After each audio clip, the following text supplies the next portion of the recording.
For the latest information regarding the COVID-19 pandemic in Cupertino, please visit cupertino.org/coronavirus. Good afternoon, everybody. Thank you for being here. My name is Ricardo Romero Morales. I'm a lead public information officer for the County of Santa Clara. Today, we'll be providing an update regarding vaccine distribution in Santa Clara County. We'll be joined by the following speakers. Dr. Sarah Cody, Health Officer and Director of Public Health for the County of Santa Clara. Dr. Rocio Luna, Deputy Director of Public Health for the County of Santa Clara, and President Mike Wasserman, Santa Clara County Board of Supervisors. We will begin in English and American Sign Language. Then we will have a questions and answers period. After that, we will be moving into statements from the podium in Spanish, Vietnamese, Chinese, and Tagalog. With that, I am now honored to introduce Dr. Sarah Cody.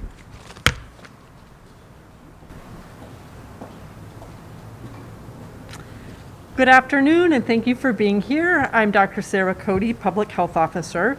So we are here today to announce that effective February 28th, we will be expanding the eligibility for COVID-19 vaccinations across our county to 3 sectors: education and childcare, food and agriculture, and emergency services. This is Phase 1B, Tier 1, under the state system.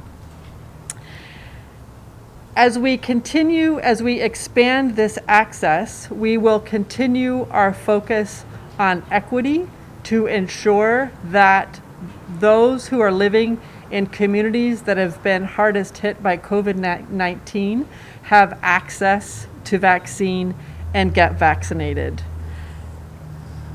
We've seen, of course, a number of challenges with vaccine supply and other complexities around rolling out this historic vaccination campaign.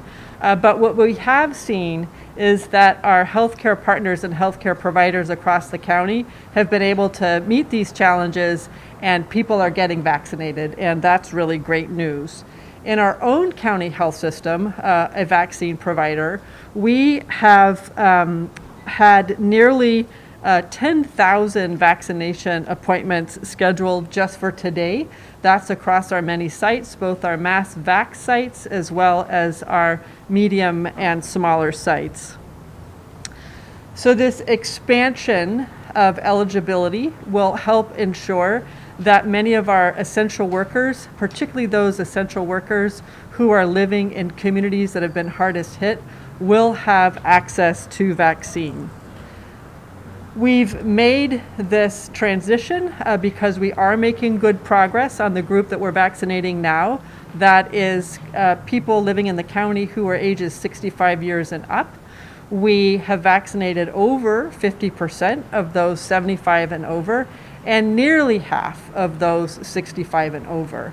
So in the next 2 weeks before this expansion occurs, we will be really focused and can use everyone's help in ensuring that those 65 and up come on in and get vaccinated. So a final message as we roll out vaccine, really want to encourage everyone, when you do become eligible, please get vaccinated. We've made great progress. We want to continue to make great progress. And in the meantime, we all wear our masks, stay socially distanced, and don't gather with others. But please get vaccinated when your turn comes up. Thanks. Dr. Luna.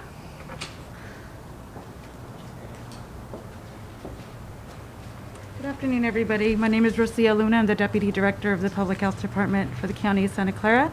Today, I want to highlight some of the county's multi-layered outreach and access strategies to ensure equity in our vaccine rollout. We know that there is no one-size-fits-all and that we need to decrease barriers to access to this vaccine for all of our residents. As announced last week, the county has opened up pop-up community-based sites to reach residents closer to where they live. This week, we have expanded days of operation at our pop-up sites in East San Jose and Gilroy. These no-appointment clinics provide a low-barrier option for our communities most impacted by COVID-19. In addition, we're planning to provide more evening and weekend hours to facilitate better access to vaccine for essential workers and those who are full-time caregivers or who face other barriers to accessing vaccines during the weekday. We're also expanding our county's robust efforts to provide assistance to residents with scheduling vaccination appointments. These outreach efforts are focused in neighborhoods most impacted by COVID-19. Those activities include outreach to businesses with eligible workers, outreach through community-based organizations and trusted community partners in our hardest hit communities, getting information out to through many different channels in many different languages. As eligibility expands to additional groups, we will continue our focused outreach and engagement strategies to ensure equitable vaccine access for everyone. Next, I'll hand it over to President Mike Wasserman, President of the Board of Supervisors.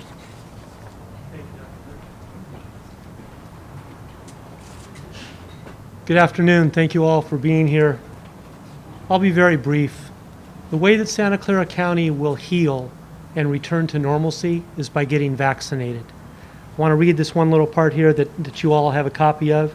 Residents without internet access or who need additional assistance can call 211 for assistance in multiple languages. Appointments fill up quickly, but new appointments will be regularly released as vaccine supply allows. Please help get the message out. We want to get everyone who is eligible to be vaccinated as quickly as possible. I told a group earlier this morning, they asked, what can we do? I said, if any of you has relatives that are in the age group that can be vaccinated, call them up. Last night I walked downtown. I picked up a burrito at Andales. I passed a lady named Claire. I knew she was over 65. I said, Claire, have you been vaccinated yet? And she says, yes, I have, but I'm not sure about Chris across the street. And I said, I'll check. So please help spread the word. Each of you has parents or grandparents in the age group that's allowed to be vaccinated. Please call them up and say, hey, have you been vaccinated? Do you want me to register you? Thank you very much.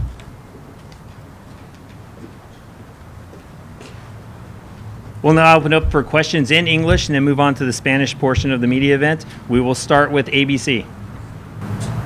Dr. Cody, all of this obviously depends on the allotment of vaccine. Why are you making this decision now? Why do you want people to know that there's going to be this deadline when the phase changes? We still don't quite know the vaccine. So the question is around why this decision now? We looked at our progress in vaccinating the 65 and up, as well as our capacity to deliver vaccines. And the trajectory looks like this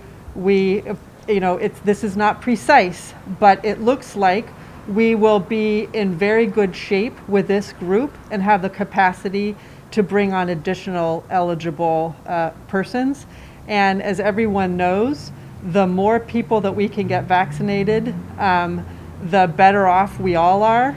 And so it's an issue of timing. So this is our best estimation of optimal timing to make that transition. What is the county's goal as far as getting herd immunity for Santa Clara County? And do we have any indication whether the county will slip into the red tier at this point? The goal that we set was to vaccinate 85% of our eligible population, which is 16 and up, by summer.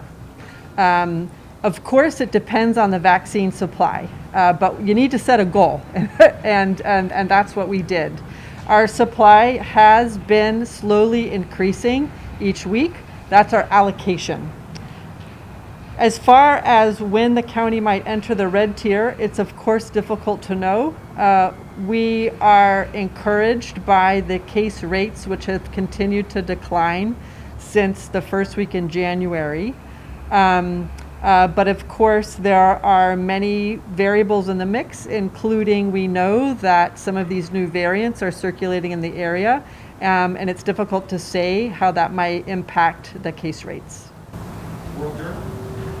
It's called World Journal, so I have two questions. First one is called undocumented immigrants. So you say that elderly older than 65 can get the same, but we also say they should prove they are resident of the Santa Clara County. So how can they do that? There's a lot of undocumented immigrants, they don't have their building or any proof they are resident here. So that is the first question. And second question is for using our Chinese American community, there is a lot of Chinese schools. So they are not academic, they are for language reasons. So when the vaccine goes to the teacher, so will they be considered an academic teacher or like other groups? So what is your response for that? We have our systems designed so that anyone who's eligible to be vaccinated gets eligible. If you're living in the county and you're in one of the groups, we invite you to become vaccinated. And we will do everything we can to reach you, whether you are documented, undocumented, what have you. If you're living in our community and you're eligible, we will vaccinate you. And this. So how do you prove that? So if anyone like other than 65, how he or she can prove that I'm living in Santa Clara County? So how people prove that when they get vaccinated? I think there's going to be a certain amount of trust in the honor system that if you're living in our community in Santa Clara County, then please come and get vaccinated. NBC? Thank you. Could you expand just a bit on childcare? I know people are going to ask, does that mean nannies? Does that, exactly what that means? Right. So the question is about who falls within the education and childcare sector. It's important to know that for this sector, as well as the other two, emergency services and food and agriculture, the state of California has given a definition for those sectors. They're rather broad. It's not really our job to try to interpret them. They are laid out on the state's website. That's the guide that we will be following, that other vaccine providers in the county will be following, and who we will be vaccinating starting February 28th. San Jose Spotlight?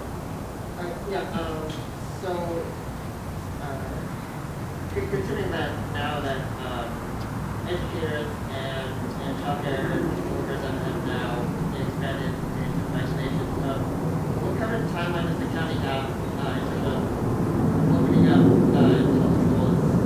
schools? So the question is around vaccination of educators and timelines for opening schools. I want to be very clear, the county and I as health officer do not have the authority to open a school. I have the authority to close a school, but not to open a school.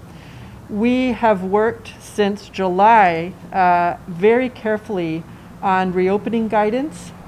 We have a team that supports schools, answers questions, so that we're doing everything that we can think of to enable schools to open, and we will continue to do that.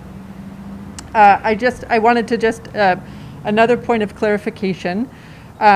So TK through 6 can open, even in the purple tier, as long as the plan's approved.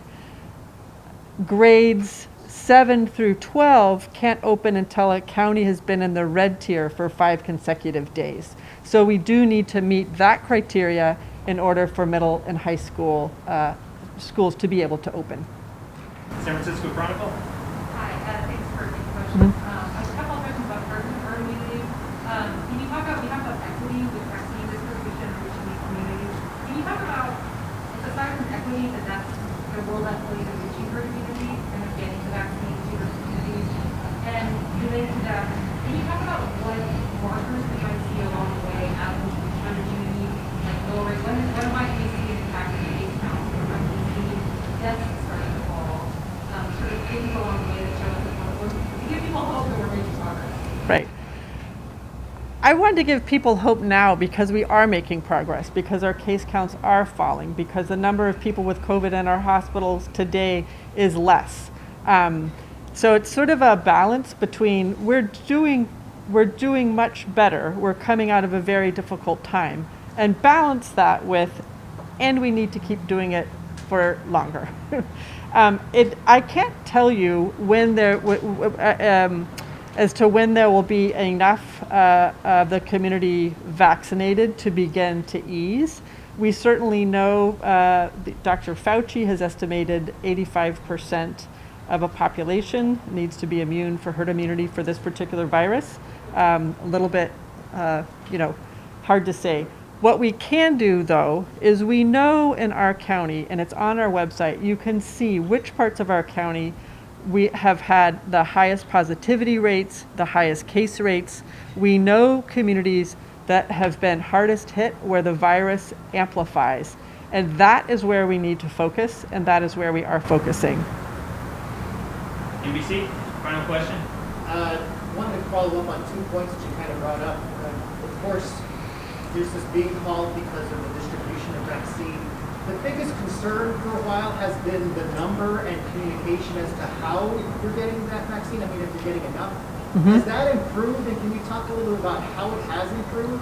And then following up on something here, a lot of people are hoping that we do come into the next tier so that we can start reopening a little bit further. Can you talk a little bit about that and how close you feel we are actually coming to that next tier?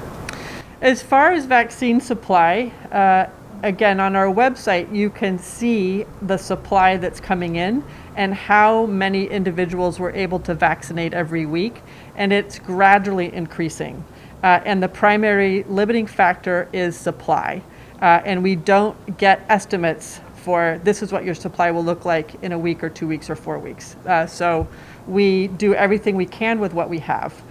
As far as estimating when we'll reach the red tier, I think it's difficult to know. We're trending in the right direction. We don't know when we'll get there. In large part, Santa Clara County, as of now, is quite aligned with the state. There's a few key differences. They are not great. So when we hit the red tier, expect it to look like the red tier in other communities. Is the communication on how you're getting that vaccine or when you're getting the next dose, is that improving at all? I know that's supposed to be a priority for the federal government. As a local official, can you say, yeah, it's getting better, or no, it's still the same? We hear each week what our allocation will be from the state, and then we plan accordingly.